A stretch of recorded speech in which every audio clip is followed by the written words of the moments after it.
I am so proud of each and every one of you. We are here today because every single one of you stood tall and said, yes, we can. Yes, we can learn. Yes, we can succeed. You decided you would not be defined by where you come from, but by where you want to go, by what you want to achieve, by the dreams you hope to fulfill. For we gather here tonight in times when the very foundations of our lives, the old order has been shaken, the old ideas and institutions have crumbled, and a new generation is called upon to remake the world. And let me be clear, when I say young, I'm not just referring to the date of your birth certificate. I'm talking about an approach to life, a quality of mind and a quality of heart. We need people like you to step up. We need your daring, we need your enthusiasm, we need your energy, we need your imagination. A willingness to follow your passions, regardless of whether they lead to fortune and fame. A willingness to question conventional wisdom and rethink old dogmas. A lack of regard for all the traditional markers of status and prestige. And a commitment instead to doing what's meaningful to you, what helps others, what makes a difference in this world. We're engaged in 2 wars and a struggle against terrorism. The threats of climate change, nuclear proliferation, and pandemic defy national boundaries and easy solutions. For many of you, these challenges are also felt in more personal terms. Perhaps you're still looking for a job. You're struggling to figure out what career path makes sense. Now, in the face of these challenges, it may be tempting to fall back on the formulas for success that have been peddled so frequently in recent years. It goes something like this. We too often let the external, the material things serve as indicators that we're doing well, even though something inside us tells us that we're not doing our best, that we're avoiding that which is hard but also necessary, that we're shrinking from rather than rising to the challenges of the age. And the thing is, in this new hyper-competitive age, none of us can afford to be complacent. That's true whatever profession you choose. Professors might earn the distinction of tenure, but that doesn't guarantee that they'll keep putting in the long hours and late nights and have the passion and the drive to be great educators. The same principle is true in your personal life. Being a parent is not just a matter of paying the bills, doing the bare minimum. It's not just bringing a child into the world that matters, but the acts of love and sacrifice it takes to raise and educate that child and give them opportunity. I'm standing here as president because of the education that I received. I know it's not always easy to do well in school. I know a lot of you have challenges in your lives right now. I get it. I know what it's like. My father left my family when I was 2 years old. And I was raised by a single mom who had to work and who struggled at times to pay the bills and wasn't always able to give us the things that other kids had. There were times when I missed having a father in my life. There were times when I was lonely and I felt like I didn't fit in. So I wasn't always as focused as I should have been on school.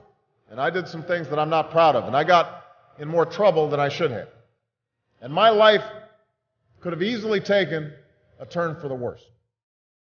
But my mother, my grandparents, they pushed me to excel. But I was lucky. I got a lot of second chances, and I had the opportunity to go to college and law school and follow my dreams. You can't let the past get you down. You have to let it motivate you. Everybody here has got a unique story like that to tell. Each of you knows what it took for you to get here. But in reaching this milestone, there's a common lesson shared by every graduate in this hall. It's not where you are or what you are. It's who you are. Because life will throw some things at you. Truth is, not a single one of the graduates here today has had as easy. Not a single one of you had anything handed to you on a silver platter. You had to work for it. You had to earn it. Most of all, you had to believe in yourselves. Yes, you've always been underdogs. Nobody's handed you a thing. But that also means that whatever you accomplish in your life, you will have earned it. Whatever rewards and joys you reap, you'll appreciate them that much more because they will have come through your own sweat and tears, products of your own effort and your own talents. You've shown more grit and determination in your childhoods than a lot of adults ever will. That's who you are. We need everyone to broaden their ideas about what is possible. We need parents, politicians, and the media to see how success is possible, how success is happening every day. So that's why I came here today. Because if success can happen here, you have everything you need to get started. You've got no excuses. You have no excuses not to change the world. Did you study business? Go start a company. Or why not help a struggling non-for-profit find better, more effective ways to serve folks in need? You study nursing? Go. Understaffed clinics and hospitals across this country are desperate for your help. You study education? Teach in a high-needs school where the kids really need you. Give a chance to kids who can't get everything they need maybe in their neighborhood, maybe not even in their home, but we can't afford to give up on them. Prepare them to compete for any job anywhere in the world. You study engineering? Help us lead a green revolution, developing new sources of clean energy that will power our economy and preserve our planet. Find somebody to be successful for. Raise their hopes. Rise to their needs.